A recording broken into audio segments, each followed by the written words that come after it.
ओम शांति।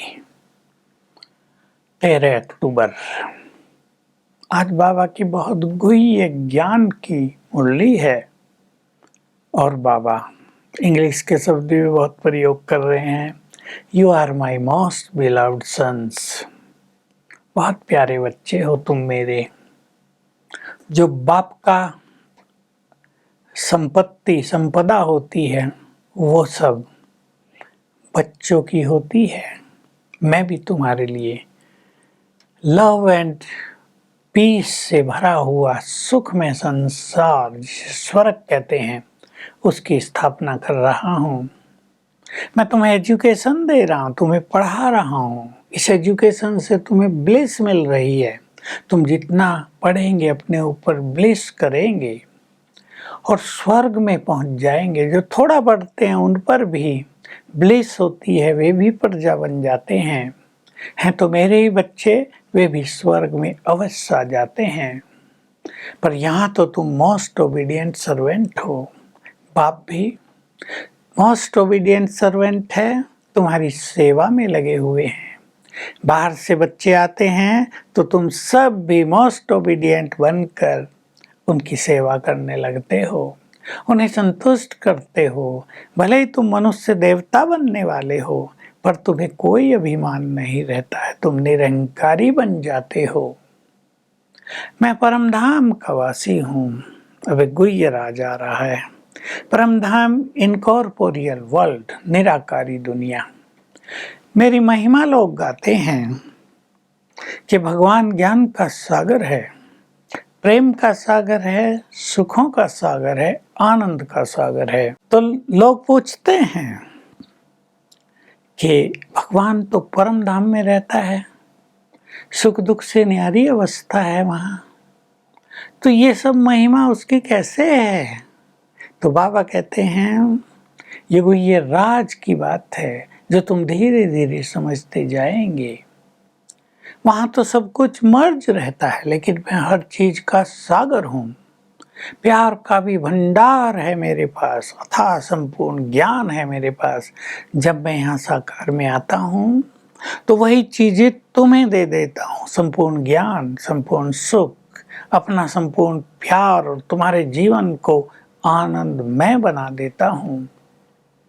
तो निराकारी दुनिया है केवल शांति की दुनिया, और साकार में सुखधाम स्वर्ग की दुनिया है, जिसमें सुख बहुत, आनंद बहुत, प्रेम बहुत, संपदा बहुत। तुम सदा ही सुखी रहते हो।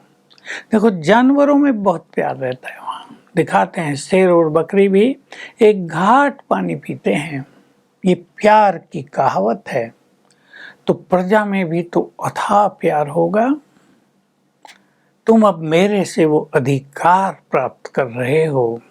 जो मैं हूँ वो सब मैं तुम्हें अपना देकर चला जाता हूँ। तुम्हारे लिए सुख में संसार रच देता हूँ। अब तुम्हें विजय माला में आना है। आज की बहुत मुख्य पॉइंट है विजय माला, अर्थात 108 की माला। बहुत सुंदर शब्द बोले हैं।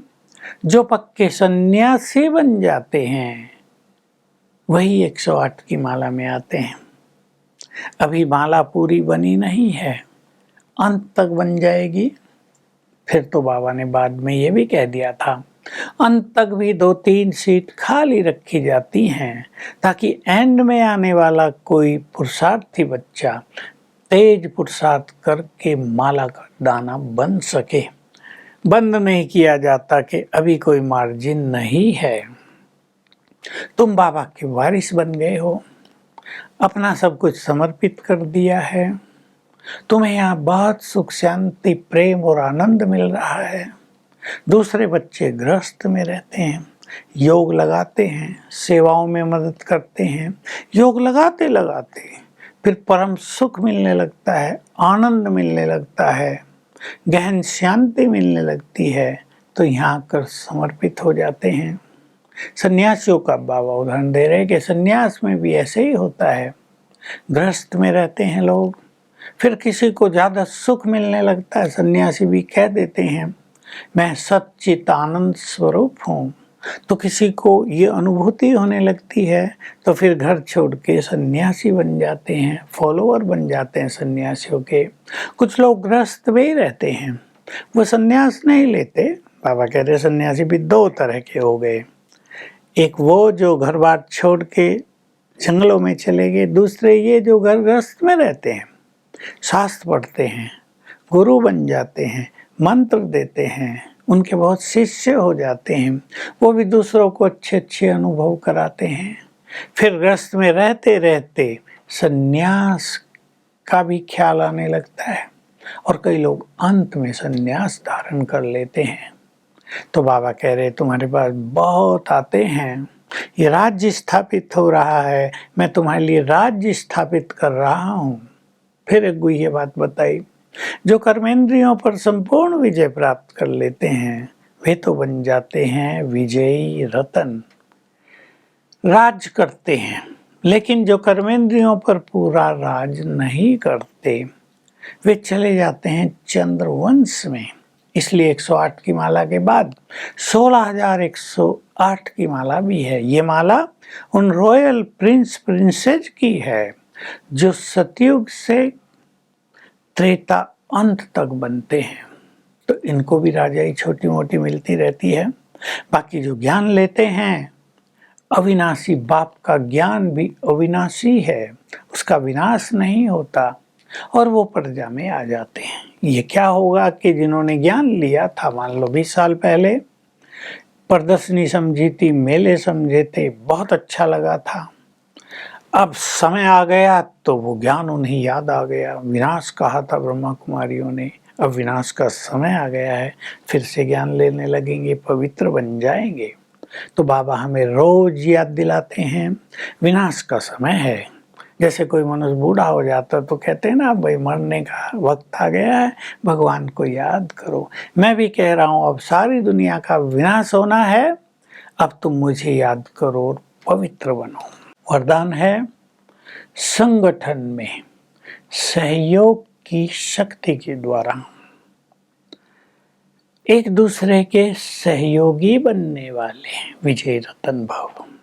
तो जो हम संगठन में सेवा करते हैं, बाबा चाहते हैं कि सब एक दूसरे के लिए सहयोग की भावना रखें, शुभ चिंतन की भावना रखें, शुभ भावनाएं रखें, तो संगठन बहुत मजबूत हो जाएगा। इससे सेवा तेजी से वृद्धि को प्राप्त होगी, हम विजयी बन जाएंगे। क्योंकि अगर संगठन में ये सहयोग की भावना नहीं रहती, मैं करूं तेरा मेरा होता है, अच्छी भावनाएं नहीं रहती, तो सेवाओं में विघ्न पड़ जाता है। स्लोगन है कोई भी इच्छा अच्छा नहीं बनने देगी, इसलिए इच्छा मात्रम अविद्या बनो। कोई इच्छा न रहे, सांसारिक इच्छा, श्रेष्ठ बनने की इच्छा हो, जिसे शुभ इच्छा कहते हैं। तो आज हम शिव बाबा जो निराकार है परम धाम में, उसके स्वरूप पर बुद्धि को स्थिर करने का अभ्यास करेंगे। आत्मा निराकार, परमात्मा निराकार, दोनों पर 10-10 सेकंड एकाग्र होंगे, फिर 30 सेकंड, फिर 1 मिनट तक जाएंगे तो अतीन्द्रिय सुखों की अनुभूति होगी। ओम शांति।